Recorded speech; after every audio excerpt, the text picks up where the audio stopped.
The first thing they noticed was that the human wasn't screaming. Inside the cold clinical walls of Zorvan Imperial Medical Cruiser Threxil Prime, Observation Chamber Delta 7 vibrated with the low thrum of bioelectric monitors and alien whispers.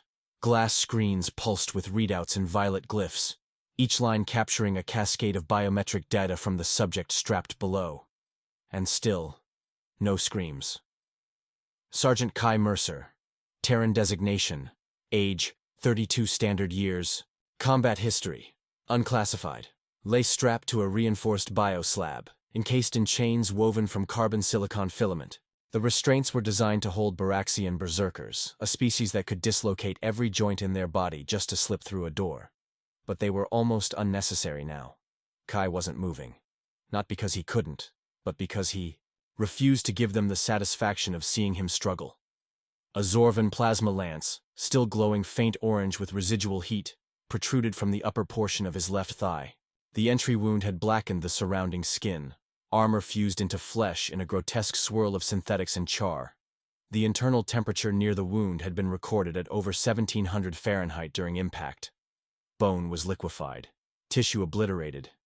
And yet, he hadn't screamed. Lieutenant Kael'thar, six-cycle veteran of the Helios Conquest and senior xenobiological tactician of the Zorvan Empire, tilted his elongated cranium and narrowed his pupil-less eyes. His species, tall, skeletal, with bodies of cartilage and metallic bone, prided themselves on the clinical perfection of their pain assessments. Pain to the Zorvan was not weakness. It was data. The final language spoken by a dying organism. Their libraries held the screams of 27,000 species, catalogued and indexed. But this human, this anomaly, was silent. He should be unconscious, muttered Kael'thar, his voice resonating through a translator node embedded in his throat. The damage from the plasma lance and the earlier electropulse interrogation. His nervous system should have collapsed. Another technician, smaller and hunched over a cluster of pulsing nodules, replied, "Confirmed. Neural spikes show irregular surges, but pain response has flatlined. Either the readings are false or, Kael'thar prompted slowly. Turning his head, the technician hesitated. Or his species can compartmentalize pain in ways we have yet to understand. Kael'thar leaned closer to the glass. They're not supposed to be capable of this. Primitive spine-sheath mammals. Minimal regen capacity. Crude bioarmor. Emotionally unstable. And yet he endures. They both stared as Kai Mercer shifted. Not much. Just a turn of his head, a tilt of the jaw. His eyes opened, bloodshot and unfocused, but burning with something far more dangerous than hate. Awareness, defiance, a deep, smoldering rage that pulsed with every heartbeat. Kael'thar stepped back involuntarily. Outside the medical bay, the galaxy was unraveling at the seams. The human campaign on Varnus IV, what was expected to be a swift Zorvan triumph, had transformed into a brutal, unending siege. The humans had dug in like nothing the Empire had faced before. They didn't just fight, they endured. Their infantry ignored exhaustion. Their commandos charged through flesh-rending storms. One human had reportedly crawled 5 kilometers with both legs shattered, using nothing but his elbows and his teeth to detonate a neutron mine beneath a Zorvan fusion. Walker. At first, these were dismissed as war propaganda. Then came the footage. Grainy, intercepted recordings of Terran soldiers taping their own wounds, shut mid-battle, pushing needles through their own bones, standing, bloodied, and screaming war cries over the ruins of Zorvan fortresses. They didn't wear fear on their faces. They wore grit. In a species-wide display of evolutionary defiance, humans had redefined what it meant to survive. Inside Chamber Delta 7, Kael'thar observed the subject once more. The human had begun to smile. Barely, just the corner of his mouth lifting. But it wasn't madness. It wasn't weakness. It was the kind of smile that sent cold pulses through even a Zorvan's chemical bloodstream. Because it didn't just say, "I'm still alive." It said, "I'm still dangerous." "Before we begin invasive extraction," Kael'thar said with a raspy click, "we must understand. why it doesn't hurt them. What has their evolution wrought that even fire and steel cannot crack their will? Behind him, one of the younger analysts, barely through his fourth hatch cycle, asked, "Do they not feel pain?" "Oh, they feel it," Kael'thar whispered. "But that's what makes them terrifying. They feel it, and they keep going anyway." Before we jump into this epic tale, subscribe to StarBound's HFY for the most intense sci-fi battles, legendary warriors, and universe-shaking wars. Don't miss out. Hit that subscribe button and join the fight. Imagine being so sure your weapons were the apex of suffering, that your enemies would crumble at the first incision, the first scream, the first breaking bone. Now, imagine watching that enemy rise, impaled and grinning, dragging your dead behind them as trophies.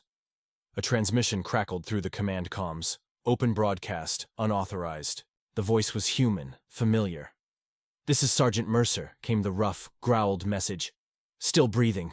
You'll have to do better than this. Hell, I've had worse hangovers." That laugh, raspy and hoarse, echoed across 1,000 listening stations, bouncing off dreadnought hulls and fortress walls. The kind of laugh you didn't forget.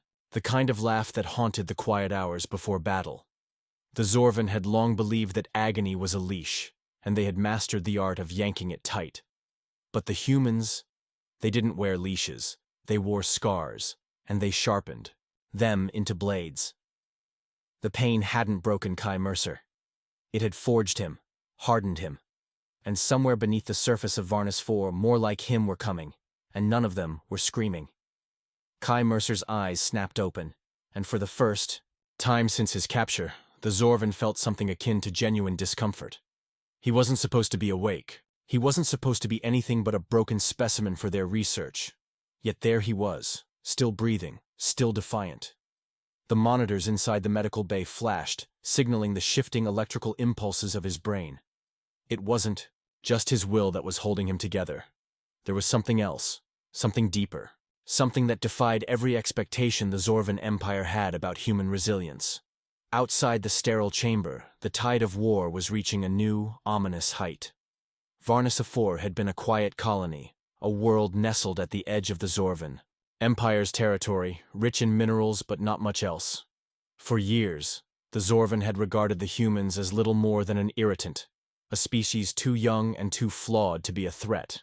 But the discovery of the humans' biological anomaly, that they didn't break under pain, had sent shockwaves through the higher echelons of the Empire. It was one thing to conquer planets. It was another to face an enemy that was immune to the fear and suffering that made victory sweet. Varnus IV had fallen into chaos. Once the Zorvan forces had landed, they had expected to crush the humans with clinical efficiency. The humans had done something unexpected, however. They fought back with an unyielding resolve, using weapons and strategies that had been disregarded for centuries. Zorvan engineers, some of the best in the galaxy, studied the humans' war machines in disbelief. Their tech was crude, the designs outdated by thousands of years, but it was still effective. It was a relentless machine of destruction, driven by something far older than tech: willpower. The Zorvan had underestimated that will. By the time the invasion had escalated, it was clear that humans didn't just endure suffering. They thrived in it. They had adapted not through biological enhancements or advanced technology, but through sheer force of spirit. It was an evolutionary advantage the Zorvan had never considered. They had seen this resilience before, yes, on a dozen different species, but it had always been in the context of self-preservation. Humans, though, had taken it to a new level. They didn't simply survive hardship, they welcomed it. On the battlefield, human soldiers did the impossible. Sergeant Mercer's battalion, for example, had been tasked with holding the city of Helix. 9. A hopeless mission. The Zorvan's orbital bombardment had turned most of the city into a crater within hours, and yet the humans had fought on, using tunnels, scraps of old tech, and an unwavering drive to protect their own. The Zorvan had watched in disbelief as their soldiers, trapped in a dying city, kept pushing forward. The bombs had been dropping, plasma fire had rained down, and yet the humans had refused to surrender. They hadn't even begged for mercy. They fought like predators that had been cornered, with nothing left but instinct. Their tactics were unpredictable, erratic, like a wild animal driven into a corner. Every move was a gamble, and they didn't flinch when they lost 100 men in a single attack. They just kept going. Kai Mercer was one of the best. His reputation had grown before the Zorvan forces even arrived, as the rumors of his exploits spread across human space. He had been the one to single-handedly sabotage a Zorvan dreadnought, destroying its engines with nothing but a plasma torch and sheer force of will. They had assumed it was a fluke, a lucky strike. But now, after seeing him in person, they understood. It wasn't luck. It was an indomitable strength, born from the deepest parts of the human soul. When he had first been captured, the Zorvan believed they could break him easily. They believed that their interrogation techniques, state-of-the-art mind probes, neural reprogramming, and pain-based coercion, would turn him into nothing more than a babbling wreck. They even had the perfect instrument to do it, the neural flare, the Zorvan's most advanced method of torture, a device that could overload the pain receptors in a subject's brain, ensuring that they would feel the full weight of every nerve. Firing at once, every second of agony amplified 1,000-fold. But Kai Mercer had done the impossible. He didn't scream. He didn't beg. He didn't even cry. He endured it all with a grim determination, as though the pain didn't matter in the face of something greater. Each cycle of neural stimulation simply gave him the strength to keep pushing forward. The Zorvan had expected to see him break, to watch him beg for death, to see the terror in his eyes as their instruments of torture rendered him into a living nightmare. But it never came. Instead, as the Zorvan analysts observed, there was something unsettling in the human's gaze. A cold resolve. The deeper they dug into his mind, the more they realized the full extent of his psychological fortitude. Kai had been tortured by his own people before, by war, by loss, by the scars of combat, and each time he had come back stronger. The neural flare was a tool designed for the weak, to break them down and bend them to the will of their captors. But Kai Mercer? He bent nothing. He had already decided that he would die standing. That was the nature of his species, and the Zorvan had no understanding of it. As Kai continued to endure the Zorvan's endless probes, something else began to shift in the battle outside. The humans weren't just surviving anymore. They were adapting. They had already learned how to navigate Zorvan ships, how to exploit weaknesses in their technology, how to turn their own weapons against them. Every ambush, every surprise attack was a new lesson in warfare. And the Zorvan had no answers. In the skies above Varnus Thor, the first signs of rebellion began to show. Human engineers, who had once been laughed at for their crude designs, were now building machines that could rival the most advanced Zorvan warships. Railguns that could pierce even the toughest alien armor. Explosives so powerful that they could take down entire fleets with a single strike. And most terrifying of all, the humans had found a way to fight with the one weapon that the Zorvan had never counted on: pain. In the quiet moments of their victory, the humans didn't revel in the glory of their success. They didn't celebrate the fall of a Zorvan fleet. Instead, they patched up their wounds, set their jaws, and moved on. The cost of victory didn't matter. The wounds didn't matter. They had a job to do, and pain was just another part of the job. But what the Zorvan didn't realize, what they couldn't see through their calculations and scientific arrogance, was that they had ignited something ancient within the humans, a fire that couldn't be extinguished. The humans weren't just fighting for survival anymore. They were fighting for something greater, and nothing, not Zorvan weaponry, not Zorvan torture, not Zorvan hatred, could stop them. The Zorvan commanders gathered around the war table, their cold black eyes fixed on the holographic map of Varnus IV. The planet's atmosphere shimmered. In the projection, a perfect balance between the ruins of a once thriving colony and the constant activity of Zorvan warships overhead. But something was wrong. The blueprints of their flawless strategy were crumbling, and they could feel it. The hum of uncertainty in the air. We should have crushed them by now. Varnok, the high commander of the Zorvan fleet, growled, his tentacle-like appendages twitching in agitation. He glanced at the other commanders seated around the table, the expression in his eyes one of disbelief.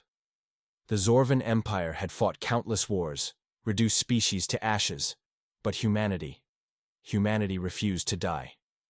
Their resilience is beyond what we predicted, an aide Vork said nervously, projecting an image of the battlefield, disjointed and chaotic, full of human soldiers and machinery in combat. Their tactics were unpredictable, often reckless, but that unpredictability was proving to be their greatest weapon. Their strategies are crude, unrefined, but they hit with the force of 1,000 storms. They adapt faster than we can retaliate. Varnok's sharp eyes narrowed. We underestimated them. We thought their strength would come from their technology, or from their numbers. But it's their pain tolerance, their will to endure, that has thrown us off. They never stop fighting. It was a truth they could no longer ignore. The Zorvan had prepared for human resistance, but only in the way one might prepare for an annoying fly, buzzing about, easily swatted away. What they hadn't anticipated was the sheer audacity of human survival.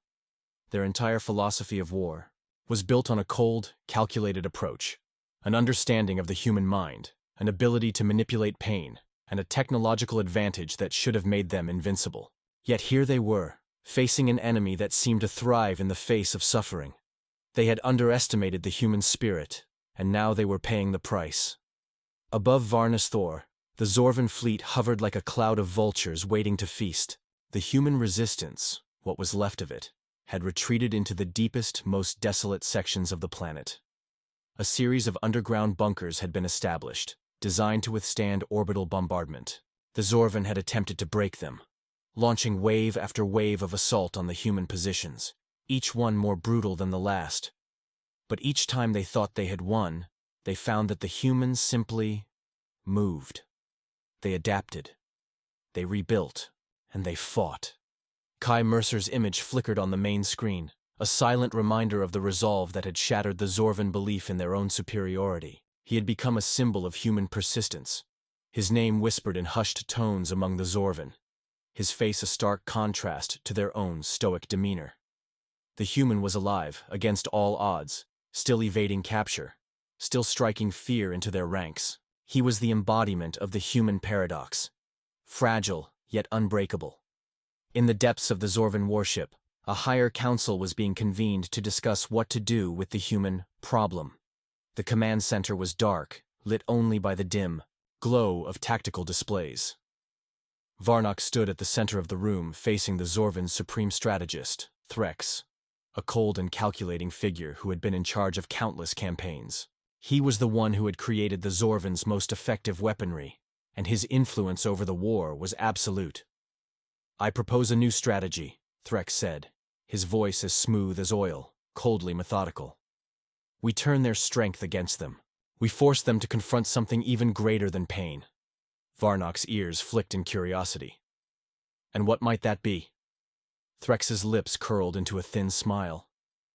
"We introduce them to despair." He waved a hand over the holographic projection, and the image shifted to the planet's surface. A massive alien dreadnought appeared, its sleek black form almost blending into the night sky.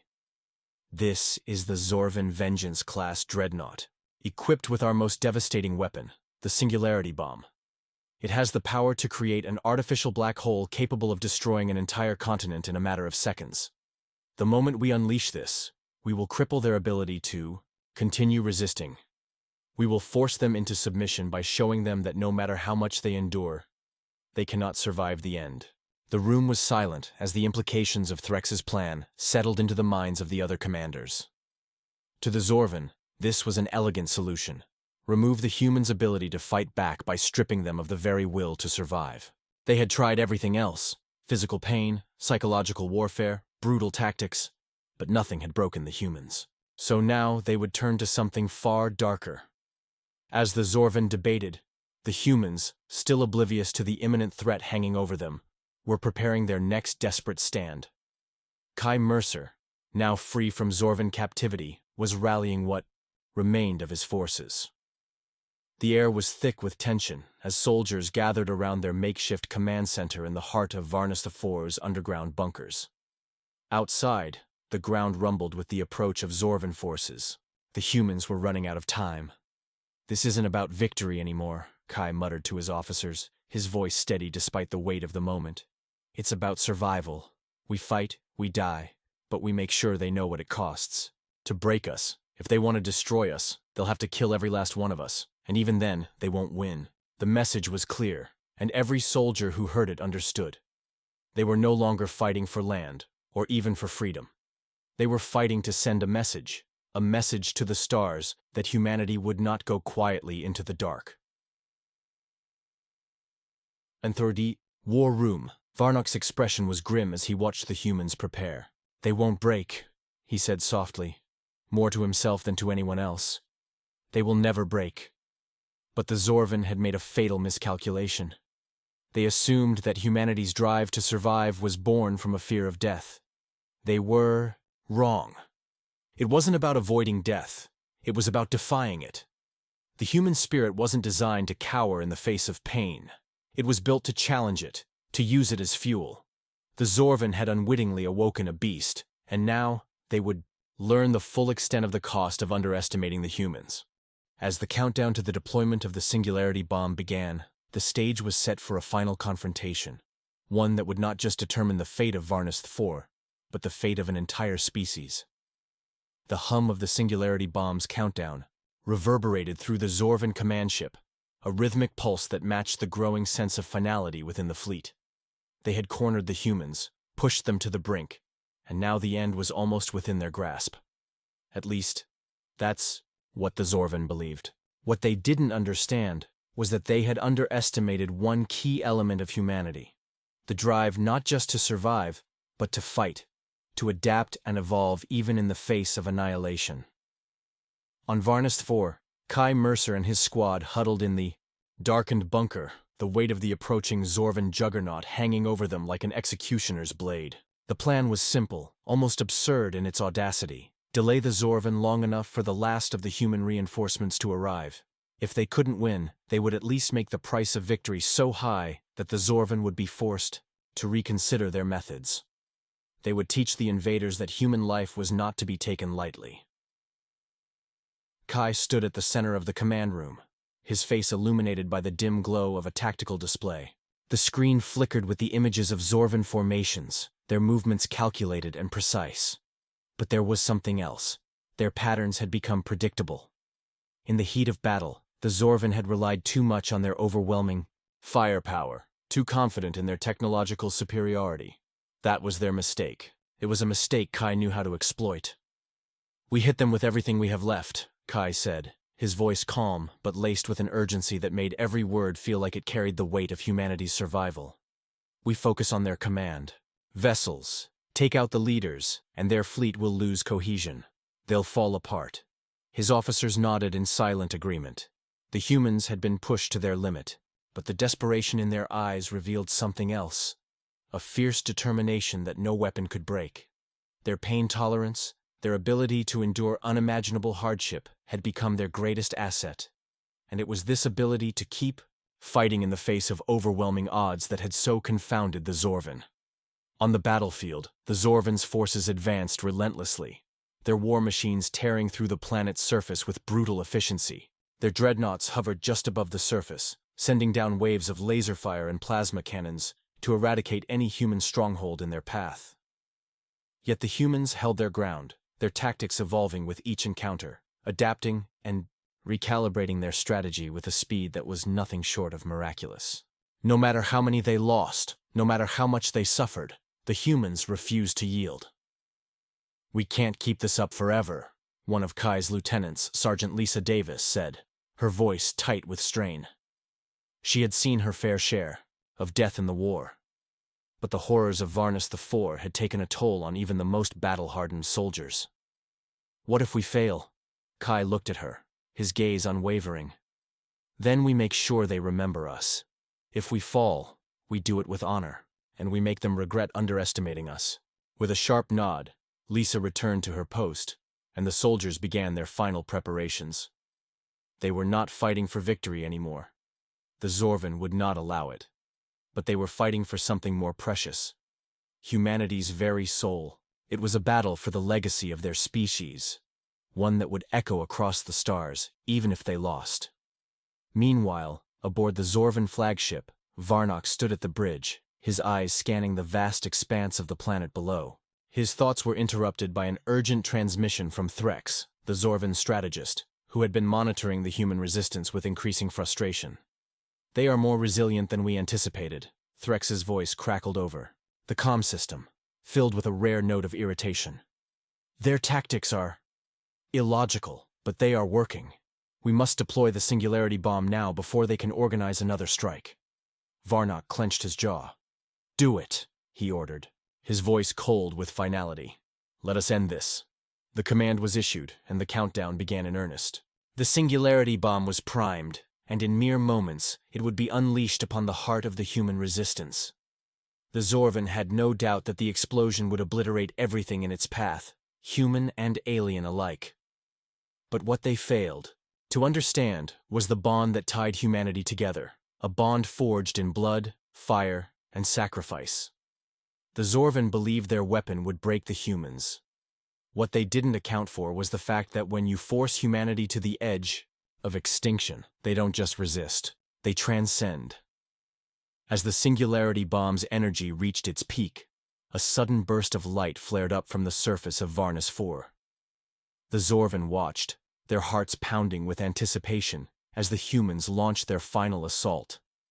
Kai and his squad, leading the charge, had pushed forward with everything they had, rushing headlong into the teeth of the Zorvan's most powerful weaponry. They were not a military force anymore. They were a symbol.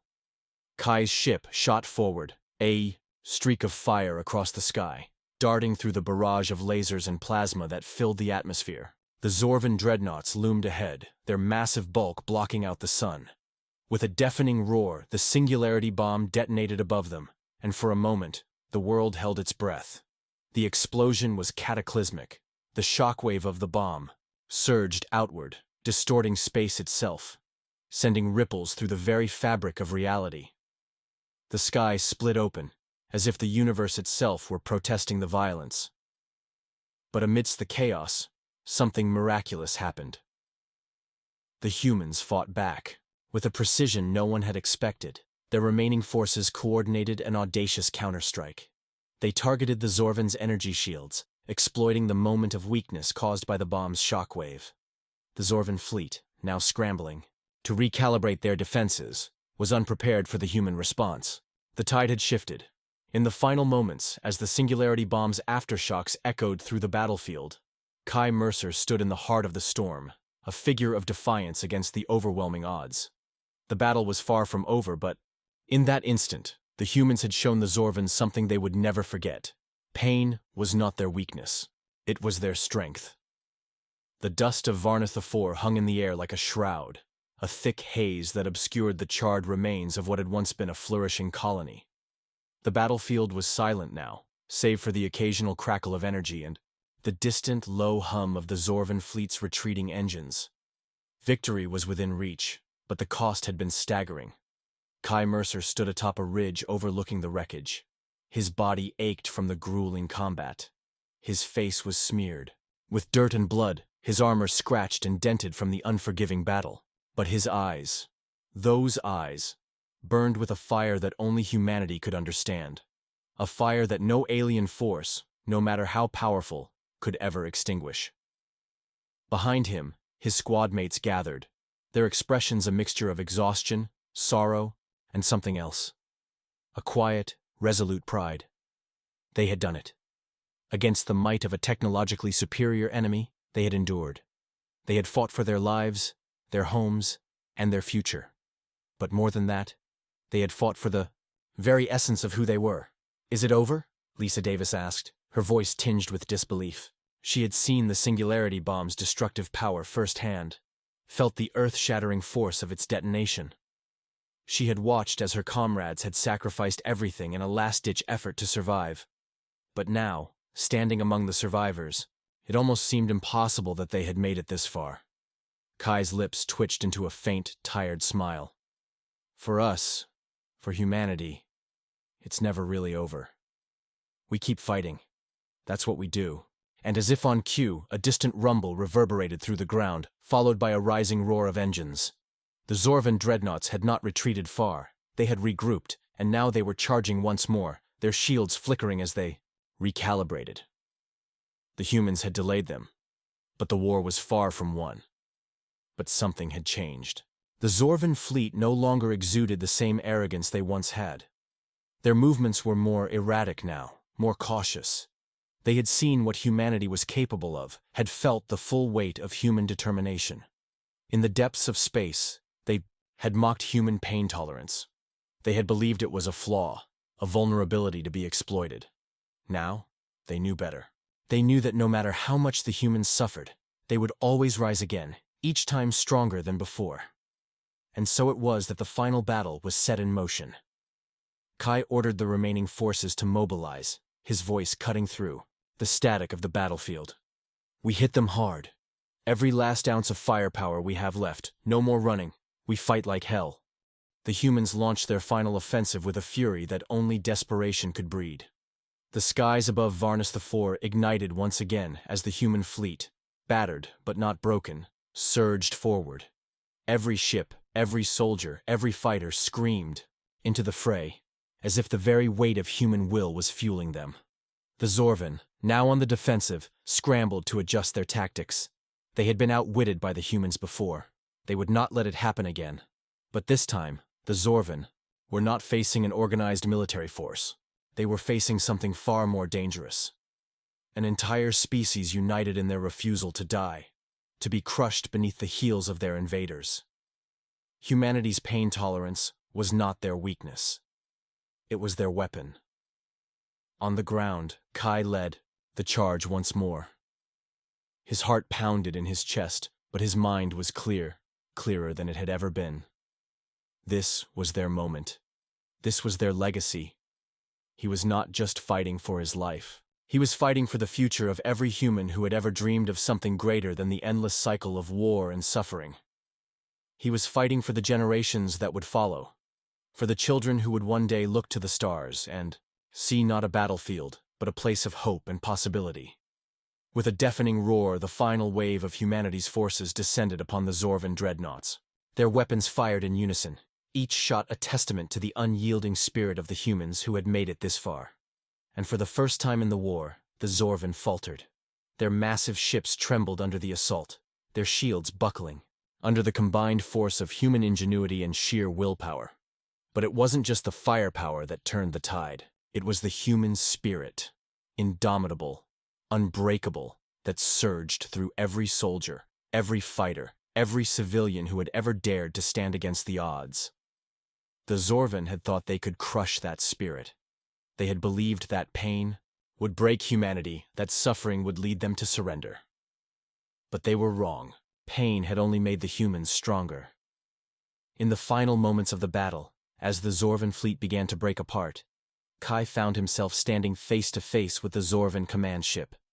Its massive form loomed over him, a behemoth of technology and destruction. But this time, there was no fear in his heart. This time, there was only resolve. Humanity had already won. The Zorvan just didn't know it yet. With a final, triumphant cry, Kai pressed the detonator. The human ships, their engines fueled by pure defiance, launched a final wave of attacks. The Zorvan ship erupted in a burst of light as it crumbled into pieces, the remnants of their once mighty fleet scattering like leaves in a storm. The battle was over. The war was over. And though the cost had been high, though the scars of the conflict would remain for generations, humanity had emerged victorious. The Zorvan had mocked human pain tolerance, but what they didn't understand was that humanity's true power lay not in their ability to endure pain, but in their refusal to let it defeat them. The invaders had learned the hardest lesson of all.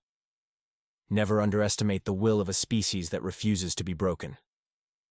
As the smoke cleared over Varnus IV, Kai stood amidst the ruins, gazing up at the stars. For the first time, the future seemed uncertain, but it was their future to shape. They had proven something that day, not just to the Zorvan, but to the entire galaxy.